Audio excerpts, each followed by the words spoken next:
बहुत समय पहले की बात है। शिवगंज नाम के एक छोटे से गांव में कृष्णा नाम का एक युवा लकड़हारा रहता था।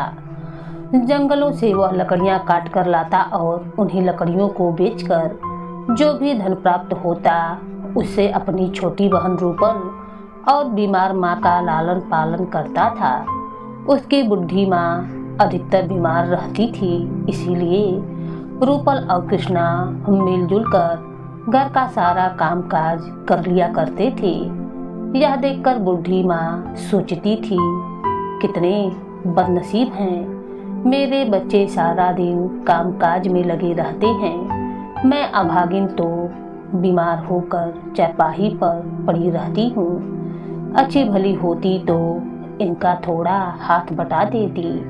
माँ की बीमारी ने कृष्णा और रूपल को समय से पहले ही समझदार बना दिया था। रूपल घर का सारा काम और माँ की देखभाल बड़ी ही लगन से करती थी। कृष्णा अपनी बहन रूपल को बहुत प्यार भी करता था। इसी प्रकार उनके दिन गुजर रहे थे। एक दिन जब कृष्णा जंगल से लकड़ी काट कर घर वापस लौटा तो उसकी बहन ने कहा, भैया माँ की तबीयत अचानक बहुत बिगड़ गई है। कृष्णा झट से झोपड़ी के अंदर पहुंच गया, जहां उसकी बीमार माँ कराह रही थी। कृष्णा ने कहा, माँ देखो मैं आ गया हूँ। अचानक माँ ने आंखें खोली। दोनों बच्चों को उसने बड़े प्यार से देखा, फिर किसी तरह अपनी पीड़ा को दबाकर बोली, मेरे बच्चों, लगता है कि मेरा अंतिम समय आ गया है। कृष्णा बोला, ऐसा मत कहो माँ, तुम हमें छोड़कर कैसे जा सकती हो। माँ बोली, कृष्णा तू तो बहुत ही भोला है रे। अरे मरना जीना किसके वश में है, भगवान ही इस दुनिया में हमें भेजता है और जब ठीक समझता है वो वापस अपने पास बुला लेता है। कृष्णा रोते हुए कहने लगा, नहीं माँ नहीं, मैं तुम्हें मरने नहीं दूंगा।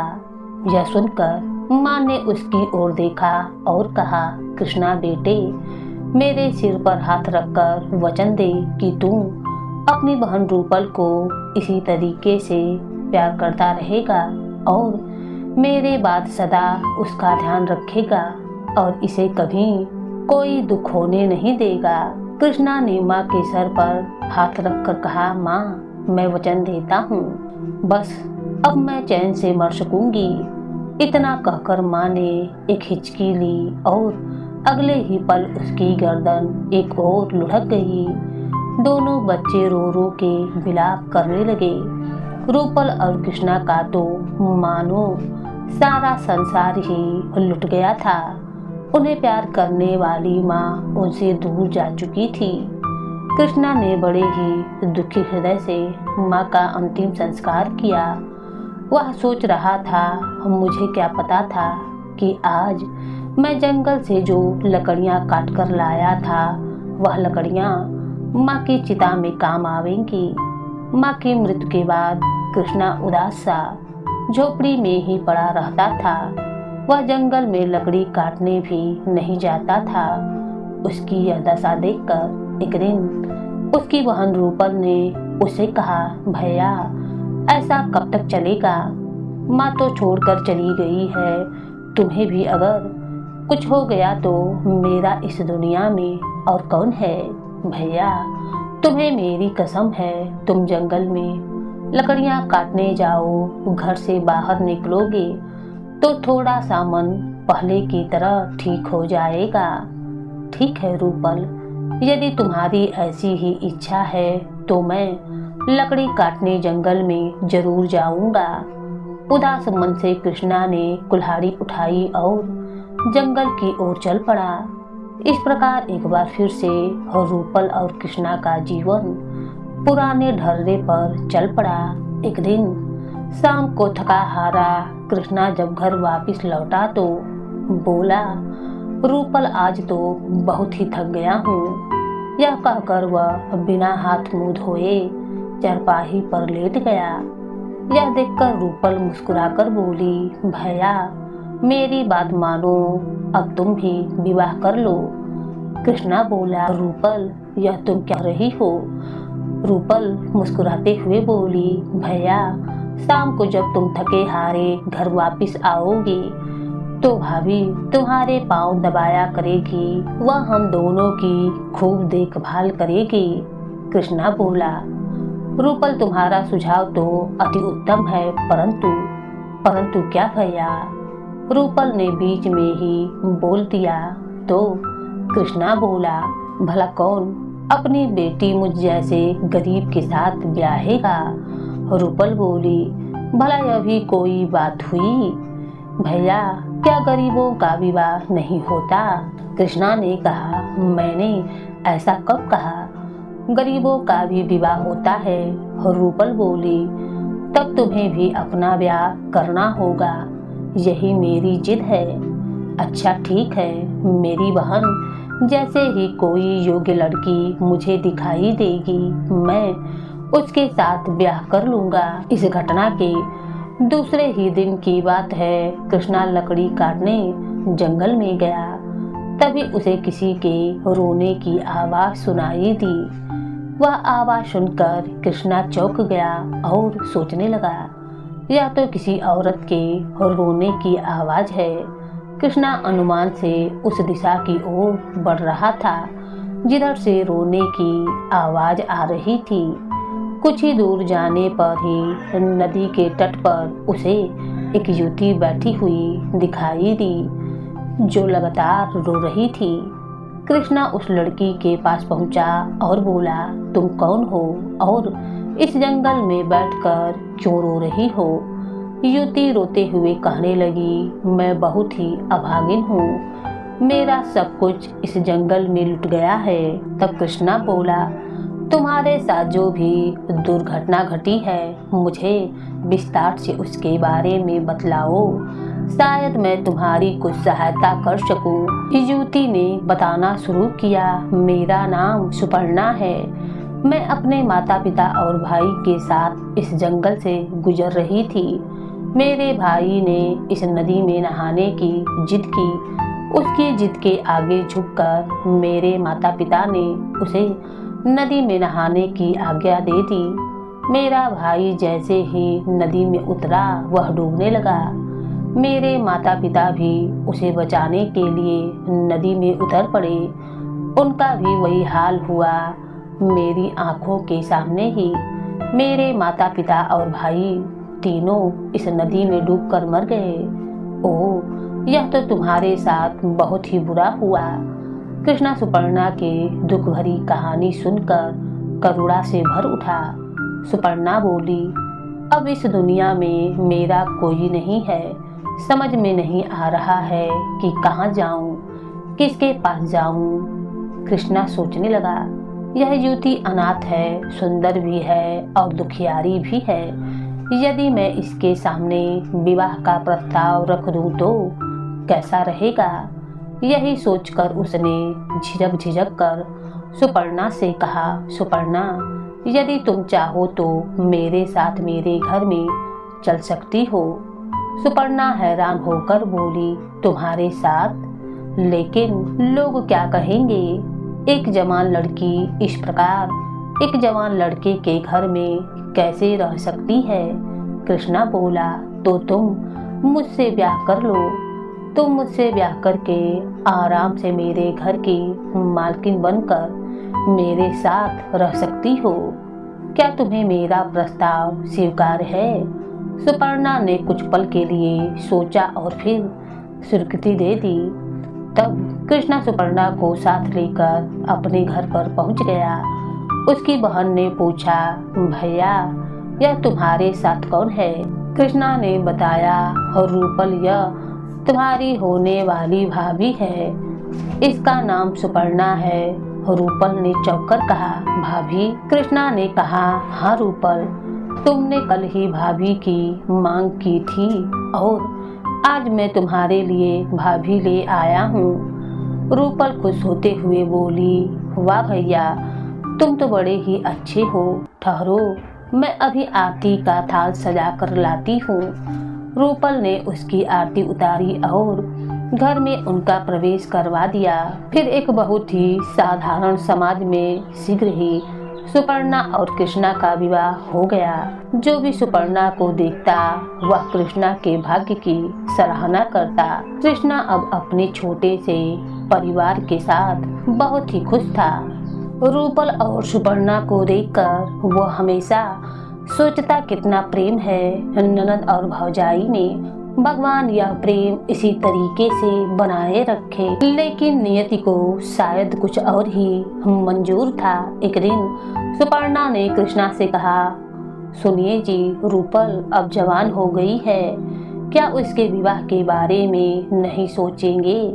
कृष्णा बोला, रूपल का विवाह तो करना ही है, पर वह मुझे जान से भी ज्यादा प्यारी है, मैं उसे अपने से दूर नहीं कर सकता हूँ। सुपर्णा एकदम से बोली, क्या मतलब? मतलब यह है कि मैं चाहता हूँ कि रूपल का विवाह करके हम उसके पति को भी अपने पास ही रख लेंगे। सुपर्णा ने पूछा, तो क्या उसे घर जमाई बनाओगे? और नहीं तो क्या? इस प्रकार रूपल हमेशा मेरी आंखों के सामने ही रहा करेगी। सुपर्णा बोली, वाह, बड़े ही विचित्र विचार हैं तुम्हारे। कृष्णा की बात सुनकर सुपर्णा चकित रह गई और रूपल के प्रति उसके मन में कटुता उभर आई थी। वह सोचने लगी, इस प्रकार तो यह रूपल हमेशा शिला बनकर मेरी छाती पर ही धरी रहेगी। एक दिन की बात है, जब रूपल पानी लेकर आ रही थी, उसने देखा कि कोई औरत और उसकी भाभी दोनों आपस में बातें कर रही हैं। रूपल ने जब यह देखा तो सोचने लगी, भाभी के पास तो कमला मौसी बैठी हुई हैं। कमला मौसी तो लगाई बुझाई के लिए जगत प्रसिद्ध हैं। जरूर मौसी भाभी को कुछ सिखा पढ़ा रही होंगी। मुझे छिपकर उनकी बातें सुननी चाहिए। वह झोपड़ी के द्वार के पास ही खड़ी होकर बातें सुनने लगी। अंदर झोपड़ी में बैठी कमला मौसी सुपर्णा से पूछ रही थी, बहू कैसे दिन गुजर रहे हैं? मजे में तो हो? सुपर्णा बोली, कहाँ मजे में हूँ मौसी, बस जो दिन गुजर जाए ठीक है। कमला मौसी बोली, क्यों, ऐसा क्यों कहा तुमने? बहू, क्या तुम्हें कोई दुख है? सुपर्णा उदास होकर बोली, मौसी, सबसे बड़ा दुख तो रूपल का ही है। रूपल का ब्याह कैसे हो? इस रूपल ने मेरे जीवन में जहर घोल दिया है। मेरे पति दिन रात रूपल के सुख की बात ही सोचते रहते हैं। पता नहीं कब पराए घर जाएगी। ऐसा कहकर सुपर्णा ने रूपल के प्रति अपने दिल की भड़ास निकाल दी। कमला मौसी ने उसकी हाँ में हाँ मिलाई। सो तो तुम ठीक ही कह रही हो बहू, रूपल अब बड़ी हो गई है, कृष्णा को उसका विवाह कर ही देना चाहिए। ब्याह हो तो वह विदा होकर अपने घर जाए। सुपर्णा बोली, मेरे ऐसे भाग्य कहाँ हैं मौसी, जो रूपल विदा होकर अपने घर में जाएगी। वह तो पत्थर बनकर हमेशा मेरी छाती पर ही धरी रहेगी। यह कहकर सुपर्णा ने रूपल के प्रति कृष्णा के विचारों के बारे में विस्तार पूर्वक कमला मौसी को बता दिया। सुपर्णा की सारी बात जानकर कमला मौसी ने सहानुभूति से उसकी ओर देखा और कहा, बहू, कृष्णा तो तुम्हारे साथ बहुत ही ज्यादा अन्याय कर रहा है, और नहीं तो क्या। कमला मौसी, रूपल तो मेरे लिए जी का अब जंजाल बनकर रह गई है। सुपर्णा का एक एक शब्द झोपड़ी के बाहर खड़ी हुई रूपल के कलेजे में तीर की भांति चुभ रहा था।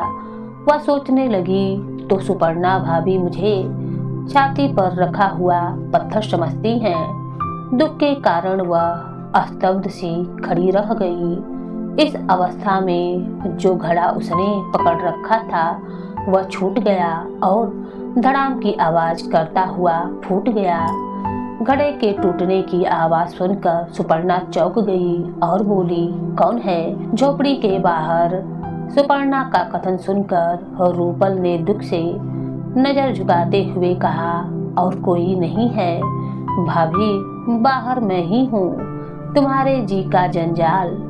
फिर रूपल सर झुकाए हुए उनके सामने आ गई। उसे देखकर एक क्षण के लिए सुपर्णा घबरा गई, फिर होठों पर फीकी लाते हुए बोली, क्या कहती हो रूपल? तुम भला मेरे जी का जंजाल कैसे हो सकती हो? तुम तो मेरी प्यारी प्यारी इकलौती ननद हो। रूपल बोली, भाभी, दिल में लगे घाव पर शब्दों की लीपा पोती ना करो। बाहर खड़ी होकर मैंने तुम्हारे और कमला मौसी के बीच हुई सारे वार्तालाप को सुन लिया है। मैं जान गई हूँ कि मेरे प्रति तुम्हारे विचार कैसे हैं। मैं किसी के दिल पर बोझ बनकर नहीं रहना चाहती हूँ। तुम्हारा घर परिवार तुम्हें ही मुबारक हो।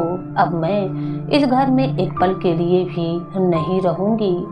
सुपर्णा बोली, कहाँ जाओगी तुम? रूपल बोली, कहीं भी भाभी, दुनिया बहुत बड़ी है, कहीं न कहीं मुझे सर छुपाने की जगह अवश्य ही मिल जाएगी। यह सुनकर सुपर्णा बोली, ऐसी बात है तो कल की जाती आज ही चली जाओ, मैं तुम्हें रोकूंगी नहीं। यह सुनकर रूपल की आंखों में आंसू भर आए।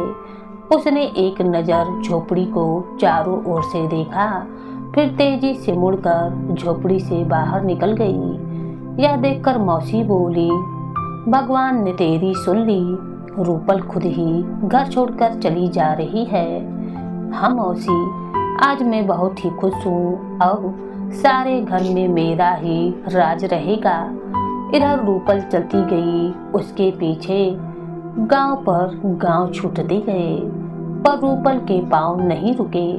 वह सोचती सब झूठ है, इस दुनिया में कोई किसी का नहीं होता है, सब रिश्ते नाते झूठे हैं। दूसरी ओर शाम को कृष्णा जब जंगल से अपने घर पहुंचा तो बोला, सुपर्णा, रूपल कहीं दिखाई नहीं दे रही है, कहाँ गई है? सुपर्णा बोली, ननद जी तो इस प्रकार गांव में घूमती ही रहती हैं, घर के काम में तो उनका मन लगता ही नहीं है। उनका कहीं कोई ठौर ठिकाना हो तो मैं बतलाऊं। पत्नी के स्वर में कटुता को कृष्णा ने पहचान लिया। उसने सुपर्णा को तीखी नजरों से देखते हुए कहा, सुपर्णा, क्या कर रही हो? जल्दी बतलाओ, रूपल कहाँ है? सुपर्णा बोली, रूपल घर छोड़कर चली गई है। कृष्णा पर तो मानो वज्रपात हो गया। वह बोला, क्या कहा? रूपल घर छोड़कर चली गई है, लेकिन क्यों? तब सुपर्णा ने कृष्णा को रूपल के जाने की घटना बता दी। सारी बात जानकर कृष्णा ने घृणा से सुपर्णा की ओर देखा और कहा, सुपर्णा, तूने ही मेरी भोली भाली बहन को घर से निकाला है। तू बड़ी ही एहसान फरामोश है। रूपल ने आरती के थाल के साथ तेरा स्वागत किया था, उसी को तूने घर से निकाल दिया। ऐसा करके तूने मेरी स्वर्गीय माँ की अंतिम आत्मा को बड़ा ही दुख पहुँचाया है। अब संभाल अपना घर। और मैं रूपल को ढूंढने जा रहा हूँ। अब मैं लौटूंगा तो उसी के साथ लेकर लौटूंगा, वरना कभी तेरा मुंह न देखूंगा। इतना कहकर कृष्णा रूपल की खोज में चल दिया। वह उस दिशा में चलने लगा जिस दिशा में उसकी बहन गई थी। इधर जब रूपल लगातार चलती हुई वन में एक आश्रम के समीप पहुंची तो अचानक उसका सर चकराया और वह भूमि पर गिरकर मूर्छित हो गई। कुछ ही देर के बाद जब उसे होश आया तो उसके सामने एक ऋषि महाराज बैठे हुए थे। रूपल ने कहा, मैं कहाँ पर हूँ? ऋषि बोले, बेटी, इस समय तुम पुरंदर ऋषि के आश्रम में हो। रूपल ने पूछा, मैं यहाँ पर कैसे आ गई ऋषिवर? ऋषि ने बताया, बेटी, तुम हमारे आश्रम के बाहर बेहोश होकर गिरी पड़ी थी, हम तुम्हें उठाकर यहाँ पर ले आए हैं। रूपल दुखी मन से बोली, आप मुझे यहाँ पर क्यों ले आए हैं? मुझे जंगली जानवरों के भरोसे ही छोड़ दिया होता। ऋषि बोले, क्या कहती हो बेटी? तुम्हें मरने के लिए जंगली जानवरों के भरोसे पर छोड़ देता। रूपल बोली, हाँ ऋषिवर, अब मेरे जीवन में रखा ही क्या है, मुझे जीने की कोई लालसा नहीं है। लगता है बेटी तू दुखों की मारी है, मुझे अपनी पूरी कहानी सुनाओ ताकि मैं इस कारण जो कुछ जान सकूं जिसकी वजह से तुम्हारे मन में जीवन के प्रति अरुचि उत्पन्न हो गई है। तब रूपल ने पुरंदर ऋषि को अपने विषय में सारी बातें विस्तार पूर्वक बता दी। रूपल के विषय में सब कुछ जानने के बाद पुरंदर ऋषि ने उससे कहा, बेटी तुम्हारी भाभी से सुपर्णा ने तुम्हारे साथ बहुत ही अन्याय किया है, परंतु इसका मतलब यह नहीं है कि तुम अपने जीवन में आई कठिनाइयों से हार मान लो। रूपल रोते हुए बोली, तो आप ही बतलाइए ऋषिवर, इस विशाल दुनिया में मैं कहाँ पर जाऊं? तब ऋषि ने कहा, बेटी तुम्हें कहीं जाने की आवश्यकता नहीं है, आज से मेरी बेटी बनकर तुम इस आश्रम में रहोगी। इधर कृष्णा रूपल की खोज में गांव-गांव भटकता रहा। उधर रूपल आश्रम में रहकर जीवन गुजारने लगी। वह आश्रम की साफ सफाई करती, पूजा अर्चना के लिए वन में जाकर फूल तोड़कर लाती, वह सरोवर से जल भरकर लाती। अब यही उसकी दिनचर्या बन गई थी। एक दिन जब वह सरोवर से पानी ले रही थी, तभी उसे एक आवाज सुनाई दी, रूपल ओ रूपल। रूपल ने तत्काल ही पलटकर पीछे की ओर देखा और बोली, भैया तुम? रूपल, तुझे मैंने कहाँ कहाँ नहीं ढूंढा, कहाँ कहाँ नहीं खोजा, तू मुझे छोड़कर क्यों चली आई? कृष्णा दौड़कर उसके पास आया। रूपल ने स्नेह से कृष्णा की ओर देखा और देखते हुए कहा, भैया वह सुपर्णा भाभी का घर है, मेरा नहीं है। ईश्वर ने मुझसे मेरे माता पिता छीन लिए हैं और भाभी ने मेरा सगा भाई भी छीन लिया है। अब इस संसार में ईश्वर के सिवा मेरा दूसरा कोई नहीं है। तुम घर वापस लौट जाओ भैया, मैं इस वन में रहकर ही अपना शेष जीवन गुजारा करूंगी। कृष्णा बोला, रूपल इतनी जिद ना करो, मेरा कहाँ मानो और घर वापस लौट चलो। मैंने माँ को वचन दिया था कि तुम्हारी रक्षा करूंगा। अगर तुम नहीं चल रही हो तो मैं भी वापस लौट कर नहीं जाऊंगा, मैं भी तुम्हारे साथ इसी वन में रहूंगा। रूपल बोली, भैया जैसी तुम्हारी मर्जी हो वैसा ही करो, मुझे इन बातों से कोई फर्क नहीं पड़ता। तब कृष्णा को साथ लेकर वह आश्रम में वापस लौट आई। आश्रम में पहुंचकर रूपल ने कृष्णा का परिचय पुरंदर ऋषि से करवा दिया। ऋषिवर, यह मेरा भाई कृष्णा है। भैया चाहते हैं कि वह भी मेरे साथ इसी आश्रम में रहें। ऋषि बोले, यदि यह इस आश्रम में रहना चाहता है तो मुझे कोई आपत्ति नहीं है। यह सुनकर कृष्णा के मुख पर खुशी की लहर दौड़ गई। उसके बाद ऋषि बोले, कृष्णा तुम्हें तो यह पता ही होगा कि तुम्हारी पत्नी सुपर्णा इन दिनों गर्भवती है। तुम्हारी पत्नी को 1 माह का गर्भ है। कृष्णा बोला, तब तो मुझे तुरंत उसके पास लौट जाना चाहिए। ऐसी अवस्था में उसे अकेले छोड़ना उचित नहीं है। ऋषि ने कहा, कृष्णा मुझे लगता है कि यह सही समय नहीं है, तुम कुछ समय के लिए उसे अकेला ही रहने दो। और सुनो, सुपर्णा उचित समय पर एक सुंदर पुत्र को जन्म देगी। कृष्णा खुश होता हुआ बोला, ऋषिवर यह तो आपने बड़ी खुशखबरी सुना दी। ऋषि ने कहा, कृष्णा अभी तुम यहीं पर रुको, तुम्हें और रूपल को मेरे आश्रम में जब तक मैं चाहूँगा तब तक रहना पड़ेगा। क्या तुम्हें यह स्वीकार है? कृष्णा ने कहा, स्वीकार है ऋषिवर। इधर सुपर्णा की हालत खराब थी। वह सोचती थी कि घर में अन्न का एक दाना भी नहीं है, भूखे मरने की नौबत आ गई है। अब मैं क्या करूं? ऐसी हालत में भूखी भी तो नहीं रह सकती। कुछ सोचकर वह उठी और अपने पड़ोस में रहने वाली औरत के पास गई और उससे कहने लगी, बहन मुझे सहायता की जरूरत है, कुछ पैसे मुझे दे दो। परंतु पड़ोसन ने उसकी कोई मदद नहीं की। उसके मन में कमला मौसी का विचार आया कि क्यों ना उनके पास चलकर कुछ सहायता मांगी जाए। वह कमला मौसी के घर पर पहुंची और उन्हें बताया, हम मौसी, इन दिनों मैं बहुत ही परेशान हूँ। कृष्णा तो रूपल की खोज में चला गया है और यहाँ घर में अन्न खत्म हो चुका है। मुझे थोड़े पैसों की जरूरत थी, उधार दे दो ताकि मैं कुछ अन्न खरीद कर ला सकूं। बाद में मैं आपके पैसे लौटा दूंगी। इस पर कमला मौसी बोली, सुपर्णा, मुझे और सब कुछ तो अच्छा लगता है, पर यह भिखारी की तरह गिड़गिड़ाना अच्छा नहीं लगता। तुम अच्छी खासी स्त्री हो, सेवा मजदूरी करके कुछ पैसे क्यों नहीं कमा लेती हो। सुपर्णा बोली, मौसी, मैं भला मजदूरी कैसे कर सकती हूँ। मौसी बोली, गांव के जमींदार प्रभु दयाल की हवेली में झाड़ू पोछा करने के लिए एक नौकरानी की आवश्यकता है। तू हवेली में जाकर जमींदार से काम मांग ले, वह अवश्य ही तुझे नौकरी पर रख लेगा। मौसी, तुम कहती हो तो मैं जाकर उनसे काम मांग लेती हूँ। सुपर्णा ने हवेली में जाकर जमींदार से काम मांगा। जमींदार ने फौरन उसे नौकरी पर रख लिया। सुपर्णा उसी दिन से हवेली में झाड़ू पोछा अब करने लगी और नौकरानी का काम करने लगी।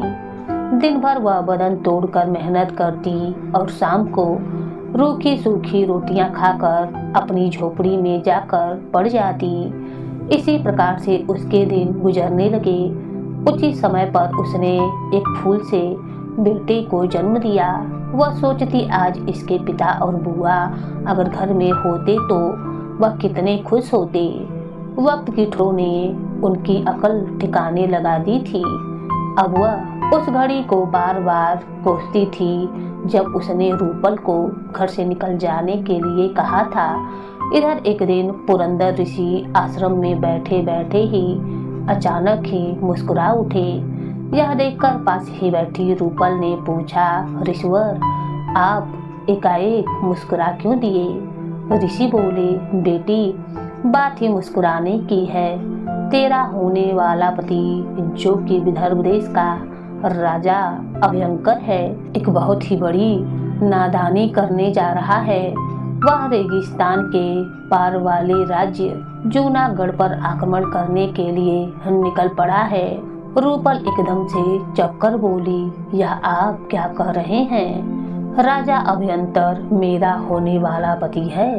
ऋषि बोले, हाँ बेटी रूपल, राजा अभयंकर ही तेरा होने वाला पति है, परंतु वह बहुत ही क्रूर और निरंकुश राजा है।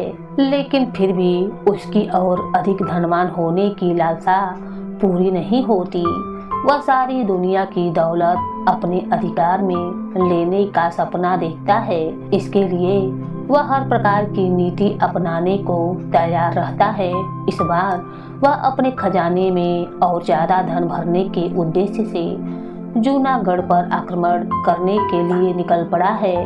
रूपल ने पूछा, तो ऐसे नीच राजा से मेरा विवाह होगा। ऋषि बोले, हाँ बेटी, विधाता ने तेरे भाग्य में ऐसा ही लिखा हुआ है, लेकिन तू चाहे तो होने वाले पति के स्वभाव को बदल सकती है। रूपल ने पूछा, वह कैसे ऋषिवर। ऋषि ने बताया, तुझे साधु का वेश बनाकर उस रेगिस्तान में जाना होगा, जिस रेगिस्तान से इस समय राजा अभयंकर अपनी सेना के साथ गुजर रहा है। वहां जाकर तुझे जो काम करना है, अब मैं तुझे उसी के विषय में समझाता हूँ। पुरंदर ऋषि धीरे धीरे रूपल को कुछ समझाने लगे। सारी बात समझाने के पश्चात ऋषि बोले, बेटी रूपल, अब तुम एक पल के लिए अपनी आंखें बंद कर लो। जो आज्ञा ऋषिवर। रूपल ने तत्काल ही अपनी आंखें बंद कर ली। एक पल के बाद जब रूपल ने आंखें खोली तो वह एक साधु के भेष में बदल चुकी थी। वह बोली, यह तो मैं सचमुच में ही साधु बन गई हूँ। ऋषि ने कहा, रूपल, अब एक पल के लिए तुम दोबारा से अपनी आंखें बंद करो। एक पल के बाद जब तुम आंखें खोलोगी तो अपने आप को रेगिस्तान में खड़ा पाओगी। और एक पल के बाद जब रूपल ने अपनी आंखें खोली तो वह एक रेगिस्तान में खड़ी थी। इधर राजा अभयंकर अपनी सेना के साथ रेगिस्तान में बढ़ा चला जा रहा था। तभी जोरों से आंधी चली आई। वह तूफानी हवा रेत के टीले इधर उधर फेंक रही थी। ऐसा लग रहा था जैसे कोई प्रलय आने वाली हो। तूफान से डरकर अचानक राजा अभयंकर का ऊंट भागने लगा। अभयंकर ने उसकी लगाम खींचकर उसे रोकने का बहुत ही प्रयास किया, परंतु वह भागता ही रहा। बहुत देर तक वह इसी तरह भागता रहा। जब तूफान कुछ रुका तो वह भी रुक गया। उसे दूर दूर तक रेत ही रेत नजर आ रही थी। सैनिक भी उससे पीछे छूट चुके थे। उसे दिशा भ्रम हो गया था। वह समझ नहीं पा रहा था कि ऊंट को किस दिशा की ओर ले जाए। बहुत देर तक वह इसी प्रकार भागता रहा। भूख और प्यास के कारण वह बेहाल हो रहा था। जैसे जैसे सूरज चढ़ रहा था उसकी प्यास बढ़ती ही जा रही थी। चिलचिलाती धूप में उसका गला सूख रहा था और गले में कांटे से चुभ रहे थे। वह सोचने लगा, यदि मुझे कुछ देर तक और पानी नहीं मिला तो मैं प्यास के कारण तड़प कर मर जाऊंगा। तभी उसकी नजर रेगिस्तान में आती हुई एक साधु पर पड़ी। वह सोचने लगा, तपते रेगिस्तान में साधु जब पास आ गया तब राजा ने कहा, साधु बाबा, मैं विदर्भ देश का राजा अभयंकर हूँ। इस रेगिस्तान में रास्ता भटक गया हूँ। साधु बोले, वही राजा अभयंकर जिसकी धन दौलत की भूख कभी नहीं मिटती है। अभयंकर शर्मिंदगी भरे स्वर में बोला, जी महाराज, इस समय मैं बड़ी ही मुसीबत में हूँ। प्यास के कारण मेरा गला सूख रहा है। क्या आप मुझे ऐसी जगह बता सकते हैं जहाँ मुझे पानी का स्रोत मिल जाए? पानी तो मेरे कमंडल में ही है। वैसे यहाँ कोसों दूर तक पानी का नामो निशान नहीं है। अभयंकर बोला, साधु बाबा, मेहरबानी करके आप मुझे थोड़ा सा पानी पिलाकर मेरी जान बचाइए। मैं आपका यह एहसान कभी नहीं भूलूंगा। साधु बाबा बोले, इस रेगिस्तान में पानी की एक एक बूंद बहुत ही कीमती है। यह पानी मैं तुम्हें यूं ही नहीं पिला सकता हूँ। पहले यह बताओ कि पानी के बदले में तुम मुझे क्या दोगे? अभयंकर बोला, इस समय तो मेरे पास यह ऊंट और हीरे मोती के कुछ आभूषण हैं। यह सब मैं आपको दे दूंगा। बस अब जल्दी से पानी पिलाकर हम मेरी जान बचाइए। साधु बोले, बस इतनी ही कीमत दोगे इस पानी की? अभयंकर बोला, इस समय मेरे पास और भी कुछ नहीं है। हाँ, विदर्भ पहुंचकर आप जो चाहेंगे मैं दे दूंगा। तो सुनो, मुझे इस प्यास बुझाने के बदले में तुम्हारा राज्य और खजाना चाहिए। कहो मंजूर है?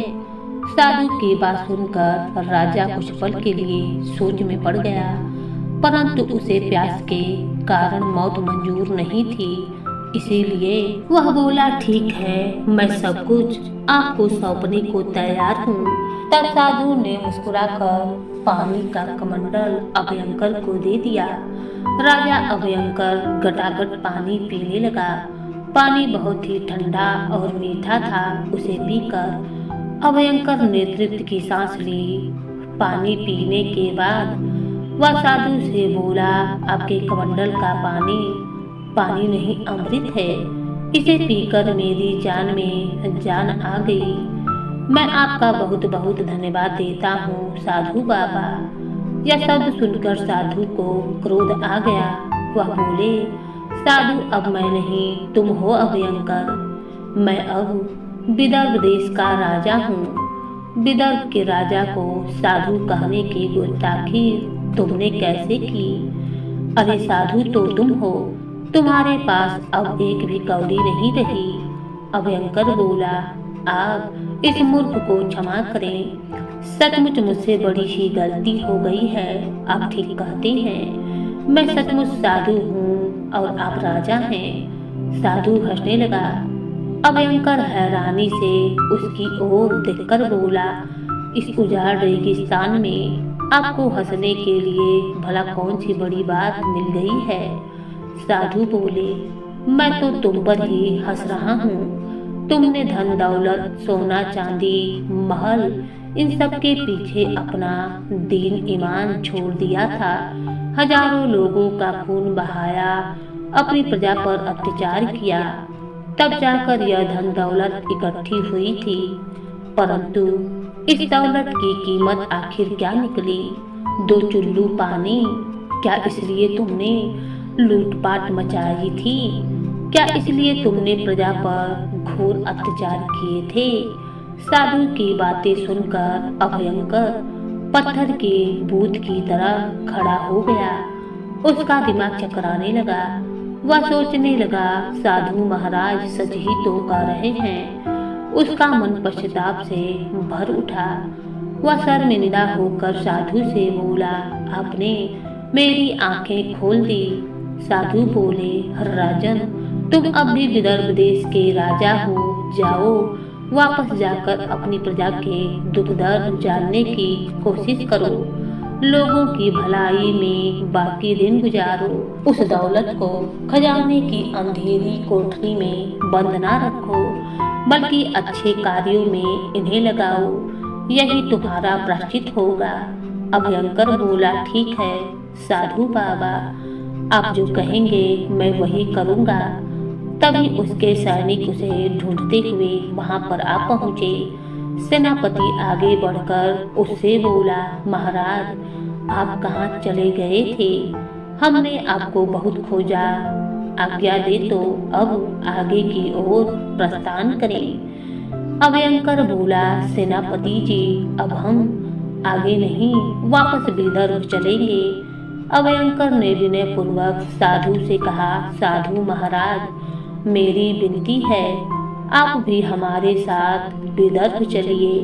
कुछ दिन हमारे यहाँ पर ठहर कर अतिथि सेवा स्वीकार कीजिए। साधु बोले, हम तुम्हारा यह अनुरोध टालेंगे नहीं। राजन, उसी समय अभयंकर और उसकी सेना वापस विदर्भ देश की ओर लौट पड़ी और साधु के भेष में रूपल भी उनके साथ चली गई। विदर्भ पहुंचकर अभयंकर ने रूपल को राजकीय अतिथि गृह में ठहराया और कहा, साधु बाबा, आप यहाँ पर विश्राम करें। मैं जाकर आपके लिए भोजन का प्रबंधन करवाता हूँ। रूपल लंबा सफर तय करके आई हुई थी और थकी सी महसूस कर रही थी। इसीलिए उसने अपनी थकावट उतारने के लिए स्नान करने का निश्चय किया। इधर राजमहल में प्रधान रसोइये ने आकर अभयंकर को सूचना दी, महाराज, साधु बाबा जी के लिए भोजन तैयार हो गया है। ठीक है, हम स्वयं जाकर साधु महाराज को भोजन के लिए बुला कर लाते हैं। यह कहकर अभयंकर अतिथि गृह की ओर चल दिया। अभयंकर जब अतिथि गृह में पहुंचा तो उस समय रूपल अपने असली रूप में वहां पर मौजूद थी। राजा सोचने लगा, साधु बाबा की कक्ष में औरत, यह कैसे हो सकता है? तब हैरत में डूबकर उसने पूछा, सुंदरी, तुम कौन हो? साधु महाराज कहाँ पर हैं? रूपल बोली, महाराज, मेरा नाम रूपल है और मैं ही साधु बाबा हूँ। अभयंकर चौंकर बोला, क्या मतलब? रूपल बोली, महाराज, साधु के भेष में रेगिस्तान में मैं ही आपको मिली थी। फिर रूपल ने विस्तार पूर्वक अभयंकर को सारी बात बतला दी। सारी बात जानकर राजा ने कहा, रूपल, पुरंदर ऋषि ने तुम्हें बताया था कि तुम्हारा विवाह मुझसे होगा, क्या तुम इस संबंध को स्वीकार करोगी? रूपल बोली, क्यों नहीं महाराज, यह तो मेरा सौभाग्य होगा। उसी दिन राजा अभयंकर ने रूपल के साथ विवाह कर लिया। विवाह के पश्चात रूपल अभयंकर के साथ पुरंदर ऋषि के आश्रम में पहुंची, जहां पर उसके भाई ने दोनों का स्वागत किया। तब वे तीनों पुरंदर ऋषि के पास पहुंचे।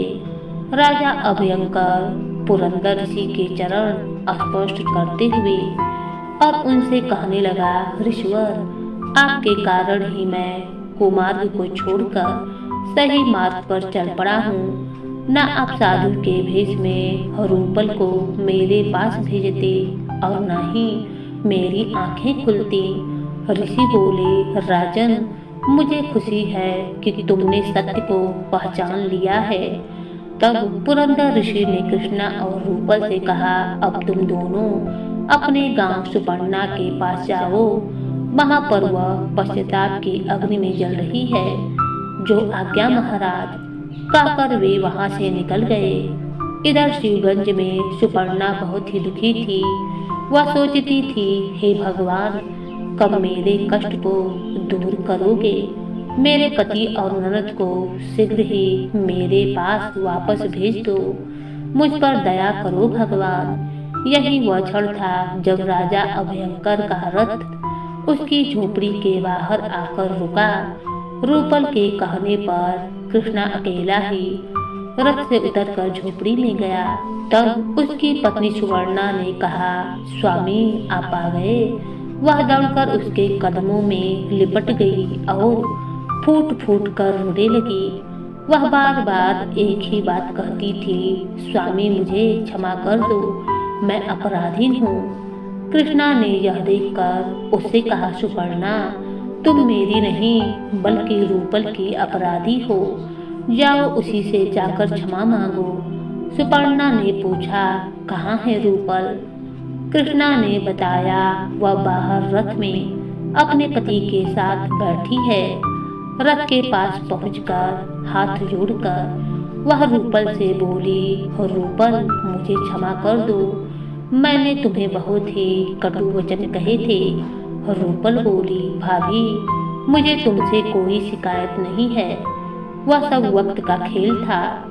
सुपर्णा आदर सहित अभयंकर और रूपल को झोपड़ी में ले गई। झोपड़ी में जाकर जो भी रूखा सूखा भोजन था उन्हें बड़े ही प्रेम के साथ खिला दिया। तब रूपल कृष्णा वो सुपर्णा से बोली, अब मैं तुम दोनों को इस झोपड़ी में नहीं रहने दूंगी। तुम्हें मेरे साथ विदर्भ देश चलना होगा। कृष्णा और सुपर्णा ने रूपल का यह प्रस्ताव बड़ी ही खुशी से मान लिया और वे सभी एक सुखी परिवार की तरह रहने लगे।